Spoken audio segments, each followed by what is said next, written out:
Today we're checking out the Napoleonic Wars Part 2 from OverSimplified. Be sure to check out the original video down below. Be sure to subscribe if you're new. Check out the Twitch and the Discord, and let's go. This video was made possible by Honey. Install now for I got free two using the different link below sponsors. and start saving money when On you shop two online. parts. After the Third and Fourth Coalition Wars, Napoleon had decisively defeated all three of his main rivals on the continent, Waste of money. and he was now undoubtedly the master of Europe. After the Battle of Friedland, his enemies sued for peace, and they all met on a raft on a river for negotiations. They had been fighting for the past 4 years, but now Napoleon and Alexander surprisingly got along like a house on fire. They laughed together, they chatted long into the night, they kissed. The two had a lot of mutual respect, and Napoleon even told his wife that if Alexander were a woman, I would make him my mistress. Kind of a weird thing to say to your wife, Napoleon. In the end, they came to an amicable agreement. Russia would lose barely any land, and in return, they'd join France against the UK and invade Sweden. Win-win. On the other hand, Frederick William III was sidelined, and Prussia lost an enormous amount of territory to French client states. Only the UK remained as the last major threat to Napoleon, and they continued to be a big thorn in his side, constantly funding his enemies and using their powerful navy to wreak havoc on French trade and overseas colonies. But what could Napoleon do? The British were safe across the channel. Well, he said, if I can't fight you with guns, I'll fight you with money. Earlier in 1806, Napoleon had announced the Continental System, a total shutoff of the UK from continental trade.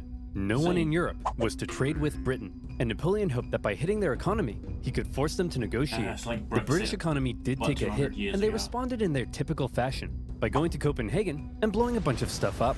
But in general, the British managed to stay afloat Why are you by blowing simply increasing their Denmark trade for? with other parts of the world. Many neutral cheap countries for found you. themselves stuck between a rock and a hard place USA. as the two European superpowers demanded they cease trade with the enemy. Hey America, you better not trade with the French, or else I'll come burn down the White House. What? This is gonna wreck my economy. I need to start saving money. How the heck am I gonna start saving money?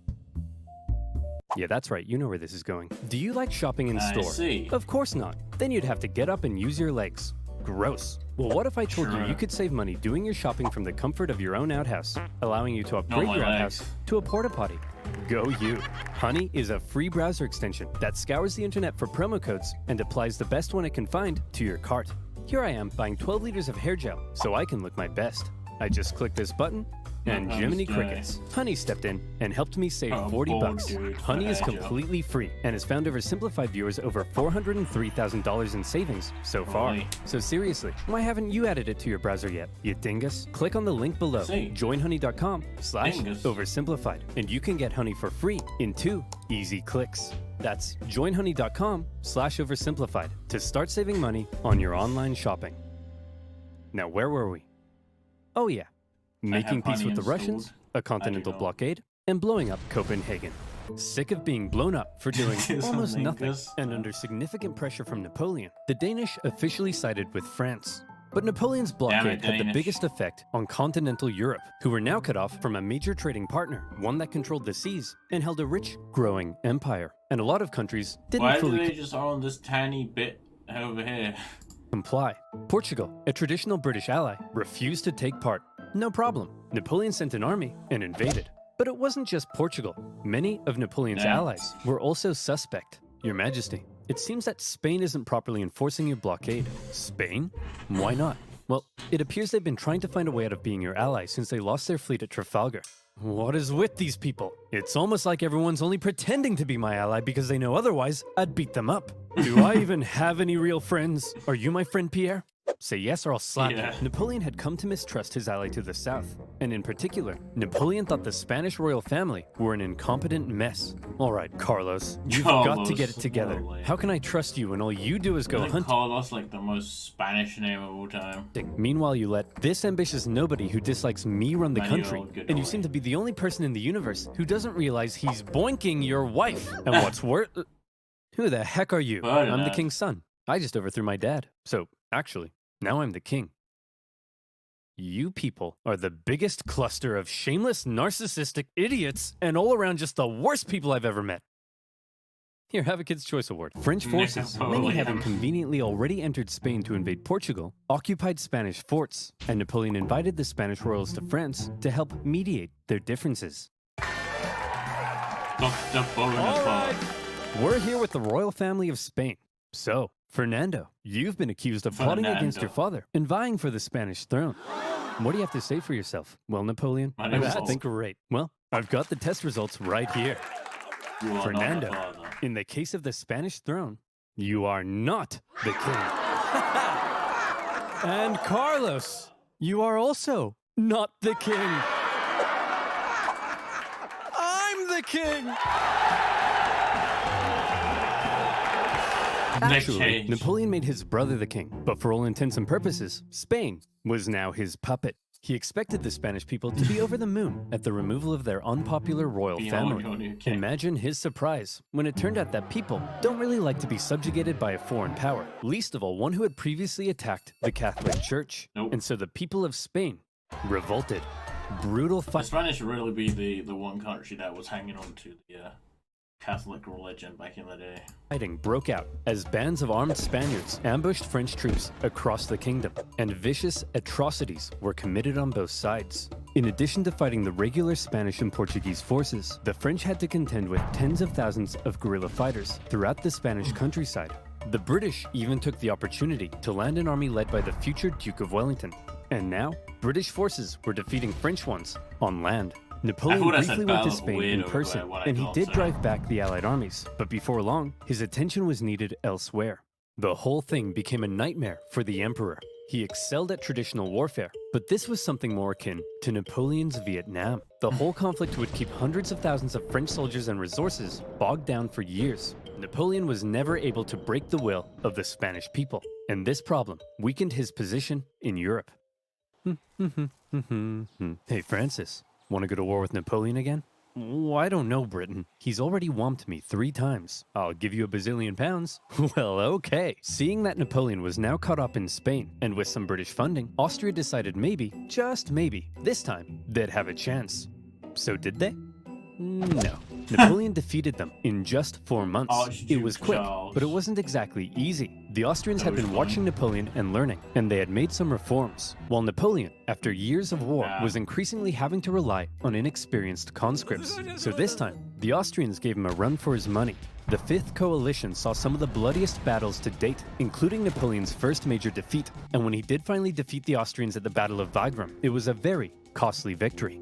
Still, Napoleon had yet again kicked Francis's butt, and as part of the peace terms, Austria lost a bunch more land. Not long after, however, Napoleon and Francis came to another agreement. It was decided that Napoleon would marry Francis's young daughter. But wait, doesn't Napoleon already have a wife? Well, yes, he did. Josephine and Napoleon had become quite fond of one another, but now that Napoleon was playing the monarch game, he needed a male heir, and his aging wife wasn't giving him one. So it was out with the old and in with the new. At least he didn't behead anyone. For Austria, they felt that if Napoleon was going to keep on winning, they may as well be on his side. So through the marriage, Napoleon got an alliance with Austria and a beautiful baby potato. Between the failing blockade against Britain, the ongoing war in Spain, and now his recent struggles in Austria, cracks in Napoleon's invincibility were beginning to show. But still, look at this map. In Naruto, so blue. Where you can't hit him, and then Rock Lee cracks him. So beautiful. Even Sweden, after being pulverized by Russia, overthrew their king, and after an interesting chain of events, ended up putting one of Napoleon's own marshals in charge. Marshal Bernadotte took the name Karl Johan and became Crown Prince of Sweden, after agreeing to join Napoleon's continental system. For now, Sweden was Team France. Napoleon was on top of the world. He had won an endless string of victories. All he had to do now was sit back and not make any major miscalculations that could completely turn the tide of war. So let's see what comes next. France's alliance with Russia was a terrifying prospect. Together, the two could have been unstoppable, but unfortunately, the alliance didn't last. The Russians felt they weren't getting a fair deal. Napoleon's Duchy of Warsaw right on their doorstep was a bit of an insult, and then their economy began to tank because of Napoleon's British blockade. And eventually, they began to open up trade. Your Majesty, it seems Alexander is no longer abiding by the continental system and has begun trading with the British. Alexander? But he kissed me. He kissed you? You wouldn't get it, Pierre. No one would ever kiss you. The security of Napoleon's empire depended on removing the British threat, and he wasn't happy with Russia's backdoor shenanigans. And so in 1812, Napoleon decided to go to war. He gathered together the most massive army Europe had ever seen, made up of troops from every corner of his empire, and he prepared to invade. Okay, it looks like Napoleon's coming for us. Generals, I need ideas. Russian winter. We could stand and fight. No, that's stupid. You're stupid. We could run away. You're a star. You'll remember Napoleon's tactics relied on astonishing speed to outmaneuver his enemy and force a quick, decisive battle. Well, I've got 2 words for you. Scorched earth. If his opponent retreated while scorching the earth, his men couldn't live off the land. And if his men couldn't live off the land, he needed his supply trains. And if he needed his supply trains, he couldn't move quickly. And if he couldn't move quickly, he couldn't outmaneuver his enemy. And if he couldn't outmaneuver his enemy, I think you get the point. Napoleon launched his invasion and hoped for a quick battle, but all he could do was try to catch the retreating Russians while moving deeper and deeper into hostile territory. As he went, the horribly hot summer devastated his army. His men died of heat, exhaustion, and disease. Supplies began to run out, and his men began to starve. Many deserted, and still the Russians continued to retreat. Numerous times Napoleon considered turning back, but that little voice in his head kept on telling him, Why is that keep guy going, in the food? just a little further. And don't worry, Running you're away. definitely average That's a height great for Russian the time. empire. He nearly caught the Russians at Smolensk, but it was his birthday, so he had a party instead. When he finally reached Moscow, he predicted the Russians wouldn't be willing to give up such a historic and holy city without a fight. And he was right. The Russians finally turned to face him for the single deadliest day of the Napoleonic Wars, the Battle of Borodino. The Russians fought valiantly, and as he got older, Napoleon's battle tactics seemed to become a little less refined and a little more run straight at the enemy, try not to die. He launched a full frontal assault at the Russian defenses, and as a result, the death toll was colossal. The Russians eventually decided to retreat, leaving Moscow to fall into Napoleon's hands. Quick, the French are taking the city. Release all these prisoners immediately and tell them to burn it to the ground. Nah. Well, Jimmy the arsonist, Jimmy you are the not going to believe arsonist. your luck. Moscow went up in flames, and as Napoleon entered, it became very clear his army wouldn't be able to stay there very long. But Damn, Russia don't care. They're like, if we can't have Russia, no one can have Russia. he had just defeated the Russian army and taken their most beloved city. In his mind, he had won. So he sent Tsar Alexander in St. Petersburg a letter. Your Imperial Majesty, Napoleon requests your surrender. How shall I respond? You shan't, Dmitri. Ever? Ever. But, Your Majesty, it will be winter soon. The French forces are stuck 500 miles into Russian territory with dwindling supplies. If we don't say anything, well, then they'll all die. Oh! After waiting for a response for about a month, the first snow of winter began to fall, and Napoleon sensed the catastrophe that was about to unfold. He decided their only choice now was to get out. And that's when it happened. It got cold. Stupid cold. His glorious invasion had just become a race for survival. As the Russians realized the French were fleeing for their lives, they began to close in on their supply line. Men froze to death, their horses as well. There was starvation and disease. The injured and dying could only be left by the side of the road, as it was too slow to try to carry them. And all along the way, the dreaded Russian Cossacks stalked the bleeding French army, and every now and then swept in for a quick attack. Napoleon, fearing capture, kept a vial of poison around his neck. At one point, the Russian armies nearly Build trapped him against the -40. Berezina River, but a little Oh, Napoleon boy. cleverness gave him the old Geoffrey juke, tricking them into thinking he was going south and then escaping across rapidly built pontoon bridges to the north. When the Russians realized where he was and began to close in, the French burned the bridges before everyone could cross. Nope. Hundreds drowned, and thousands were captured. That's At messed this up. point, Napoleon got wind of plots against him forming in Paris, so he abandoned his men and went back to France. The remaining French stragglers made it across the border. It's been estimated over 600,000 men went into Russia. Less than 100,000 returned. Oof. Napoleon was now in a very precarious situation. His army had just been obliterated, and the other European leaders smelled blood. Here was an opportunity to take advantage of a weakened Napoleon, regain territory and influence, and liberate Europe from his dirty French paws. And so they began to Has turn. anyone ever Prussia handled soon the broke their Russian alliance winter? and switched sides, while Austria declared neutrality. Even Sweden, led by one of Napoleon's old marshals, joined the Allies, partly due to Napoleon's earlier invasion of Swedish Pomerania. The War of the Sixth Coalition had begun. The coalition forces had been reforming their armies, and they were now much better. And the UK had also significantly amped up its financial aid to its continental allies. Their armies quickly advanced through Poland and into Germany. In Paris, Napoleon was understandably freaking out. He needed to put together a new army fast, and he called up over 100,000 new conscripts, mostly. It can't go out in -30. How can you even go outside in -30? Like, the hell? That shit is, like, so cold. I can barely go outside in, like, -5. Teenagers. He also put his factories into overdrive, and he was like, you, make more rifles. You, Get to go build to new school. cannons. You, make more horses. I don't make horses. Then who makes horses? Horses make horses. Explain how. Well, when a daddy horse and a mommy horse love each other very much. Yes, go on. Well, then the daddy horse... I'm sorry, Napoleon. You're 43. I thought you'd know this stuff. Don't touch me. I'm gonna be sick. As it turned out, Napoleon's lack of horses would take the biggest toll on his army, since his tactics relied on speed, maneuverability, and destruction. When he took the fight to the Allies in 1813, he did defeat them and sent them running. But lacking cavalry, he was unable to effectively pursue and destroy. He needed horses. For the Allies, being defeated in battle by a man whose army was now full of inexperienced conscripts was concerning. So both sides were like, hold up, time out. The Allies were somewhat cornered, and had Napoleon kept going, it's possible he could have won. But instead he agreed to a brief truce with the Austrians mediating between the two sides. When Austria demanded Napoleon make major concessions, Napoleon told them to shove it. Having had their terms rejected, Austria felt now they were justified in saying, well, we tried, and they joined the coalition. Okay everyone, look at us. The boys are back together, but Napoleon is still dangerous, so we need a plan. Any ideas? How does one man, like, shit on these guys repeatedly for so many years? Ooh, I know. No, forget it. That's stupid. Oh, no. I've got it! When he approaches, we run away. Genius. He's a genius. The plan was as follows. Wherever Napoleon advanced, whoever he advanced on would avoid battle, allowing the others to sweep in from the sides and attack the French marshals guarding his flanks.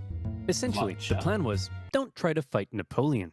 And this plan worked tremendously. The Allies scored a number of victories that saw Napoleon move back to the city of Leipzig, where he would make one last major stand as the Allied armies converged in on him from all sides. The stage was set for the biggest and bloodiest battle of the Napoleonic Wars, the Battle of Leipzig. Almost 500,000 troops from over a dozen nations stretched across the battlefield. The French found themselves fighting on all sides for 4 days against... When a battle lasts 3 days like this one, do they, like, switch out and sleep? The Austrians, Prussians, Or do they, Swedes, like, not fight and at night or Russians. some shit? It's no wonder this battle is also sometimes referred to as the Battle of the Nations. The French fought ferociously, but ultimately were no match for the coordinated efforts of the coalition. At one point, in the midst of battle, Saxon troops allied with the French had a team huddle and were like, hey guys, I'm pretty sure the French are losing. Let's switch sides. And so they did. When it became clear that Napoleon couldn't win, he ordered a retreat across the only bridge over the river. The Allies swarmed into the city, and desperate fighting raged in the streets. Okay, Corporal, after everyone has crossed the river, I need you to blow up the bridge. Okay? Not before everyone's crossed, after. You got that? Yes, Colonel, I'm not Before. 5. I can comprehend time. Good. Are you sure they don't tell them? Wait, did he say before or after? Well, fortune favors the bold. The bridge was blown early, and 30,000 French troops were stranded and captured. A disaster. And with that, the dominoes were beginning to come crashing down on Napoleon. In the south, an army under the British Duke of Wellington had been pushing the French out of Spain for the past few years, and were now crossing into France. Austrian armies had pushed into Italy, while Napoleon's old flamboyant cavalry commander, Murat, who Napoleon had made king of Naples, decided to switch sides. German states, many resentful after years under Napoleon's thumb, turned against him, and the Confederation of the Rhine collapsed. Bernadotte invaded Denmark, and they were forced to join the coalition, while the Netherlands were liberated. You'd think Napoleon might have seen the writing on the wall, but he was Napoleon, and so instead, he prepared to keep fighting. As attitudes in Paris were already beginning to turn against him, he called up more conscripts to defend the exhausted nation. As for the Allies, they weren't sure exactly what they were aiming for here. A few peace offers were floated that may have let Napoleon keep his position, but the British kept throwing around even more money, and eventually, they all agreed that the ultimate aim was the deposition of Napoleon entirely. And so, His allies Napoleon suck. embarked Go on on, one of tell his me. most famous campaigns I to wonder why. defend the homeland. He was completely outnumbered, but the Allied armies had split up and spread out. His army was so small that he could move at lightning speed, and he used this to his advantage. In the famous 6 Days campaign against Prussian General Blücher, he attacked from all directions and defeated Blücher's forces 4 times, only suffering a tenth of the casualties he inflicted. Even with his back completely to the wall, Napoleon was still Napoleon. Then he turned south to take on Schwarzenberg's army of Bohemia and enjoyed even more victories. However, Napoleon's problem was that he couldn't be everywhere at once, and wherever he wasn't, the Allies continued to push towards Paris. He made one last-ditch attempt at moving in behind the enemy lines and cutting off their communications, but Paris was in disarray, and the people were sick of war. No One war. ambitious and slightly treacherous politician sent the Allied armies a letter, Talleyrand. basically saying, "Hey guys, come on in." And so, they did. The city's defenders surrendered, and as the Allied leaders entered Paris, the people cheered them as bringers of peace. Paris had fallen.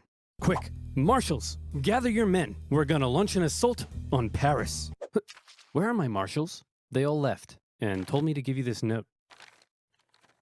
Napoleon's marshals had realized what he hadn't. It was over, and they insisted all that was left now, for the good of France, was for him to abdicate. And without the support of his army, Napoleon had no choice.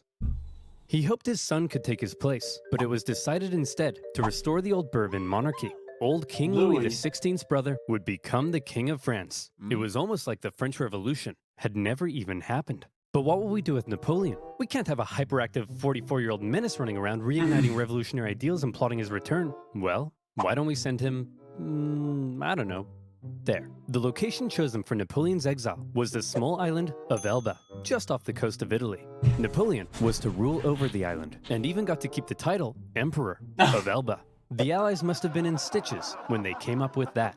When he learned what his fate was to be, he drank the poison he had been keeping around his neck. But it had gone out of date, so instead of a quick and painless death, he got a painful stummy-wummy instead.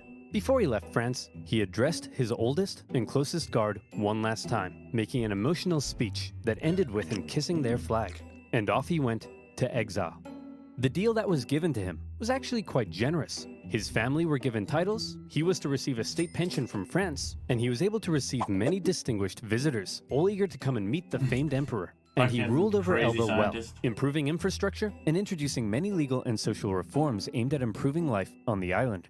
Hey Napoleon, just coming in to check on how it's all going. Holy smokes! But it wasn't all good.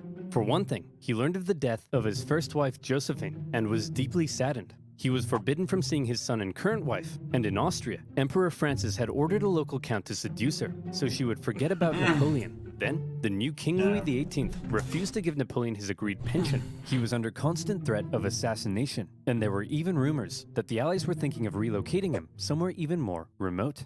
But the biggest problem was that Napoleon was once the master of Europe. He had lived a thrilling life of adventure, fame, and glory.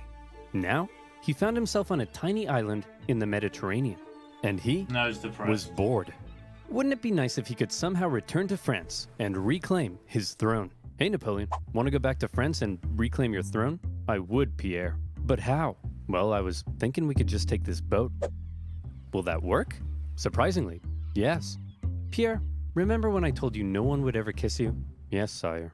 Well, pucker up, boyo.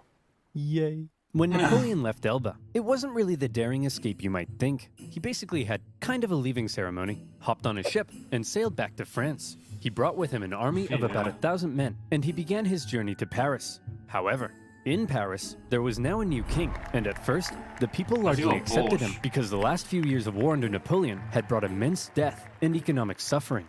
That's right, the king is back, baby. Divine right to rule. Don't worry, everyone. I know the economy is kaput, but I and my courtiers will withdraw into this palace, and we will definitely work as hard as we can to fix everything.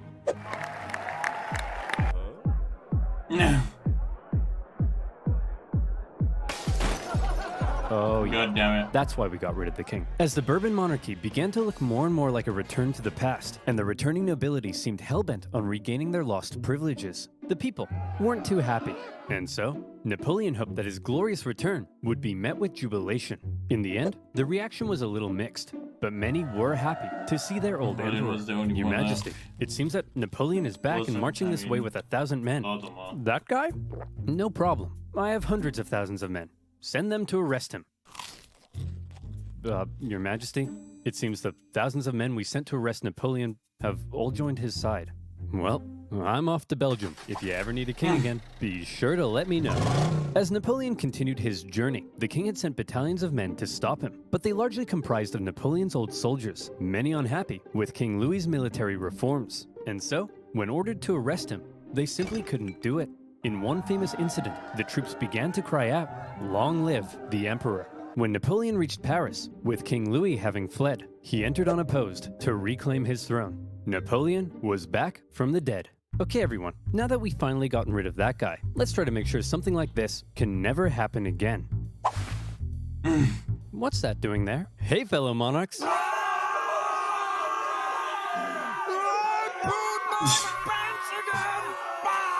This time, Napoleon promised he would be a mucho good boy and not start any wars. But the Allied leaders were having none of it. They declared Napoleon an outlaw and the illegitimate ruler of France. Then, they declared war, not on France, but on Napoleon himself. And when you have multiple empires declaring war on you as an individual, that's how you know you're a very naughty boy. The Allied powers began making plans to combine their forces and once again invade France. The most immediate threat to Napoleon were the British and Prussians hanging out in nearby Belgium. If Napoleon could knock them out quickly, maybe he could force the Allies to negotiate, and maybe he could hold on to his power.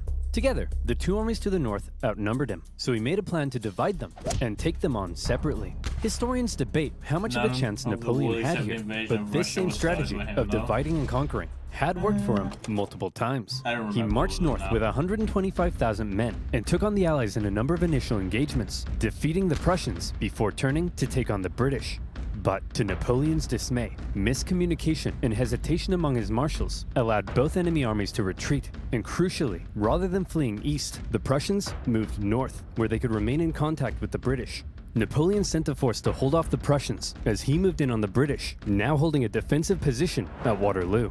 Prussian General Blücher sent word that he would come to Wellington's aid if he could just hold off the French for long enough. Napoleon had to defeat Wellington before the Prussian army could arrive in force, and it was close. The British held the high ground and a number of key defensive buildings across the battlefield. After waiting some hours he didn't have for the ground to dry, Napoleon sent men to assault the Hougoumont farm, but the British-German garrison there held out.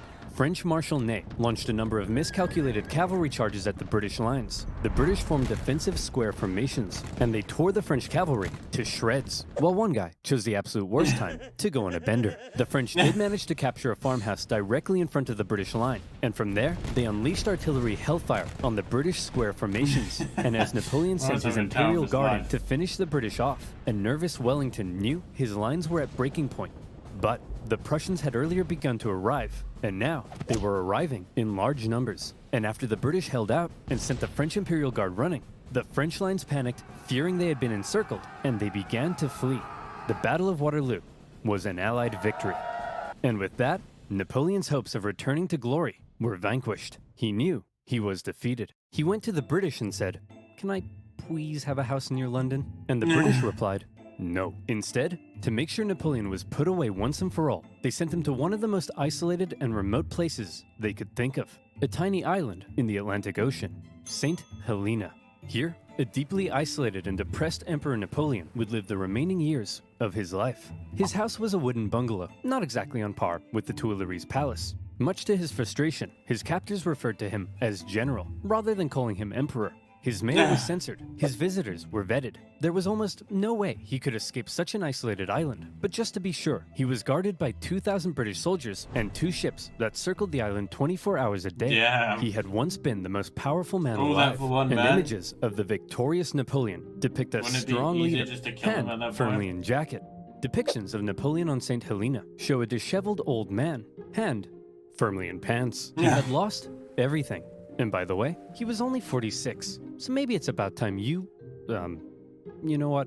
You're doing all right, kid. Napoleon fought one last battle while on the island. The battle for his reputation.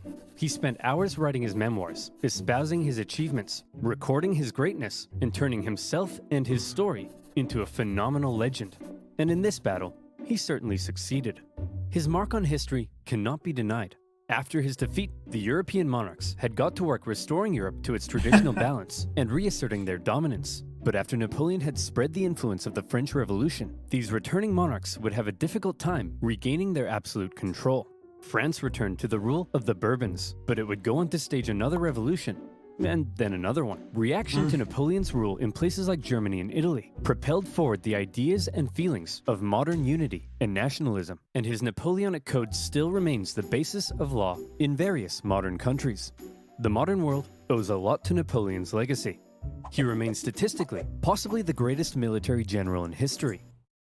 Alexander the Great, Georgy Zhukov, Frederick the Great, Ulysses S. Grant, Hannibal Barca, Khalid ibn al-Walid, Takeda Shingen, Duke of Wellington, Julius Caesar, Napoleon. And his revolutionary military tactics changed the face of warfare. He was the last truly great leader to both lead his armies in battle while retaining total political control over a vast empire. There's still hope for Joe Biden, but the man remains somewhat of an enigma, and we still aren't sure exactly what to make of him in some regards. Was he the champion of the French Revolution, spreading equality wherever he went, or did he betray it by making himself an absolute monarch and restricting certain liberties?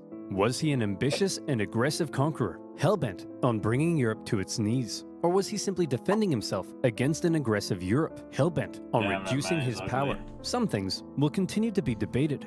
Napoleon died at the age of 51.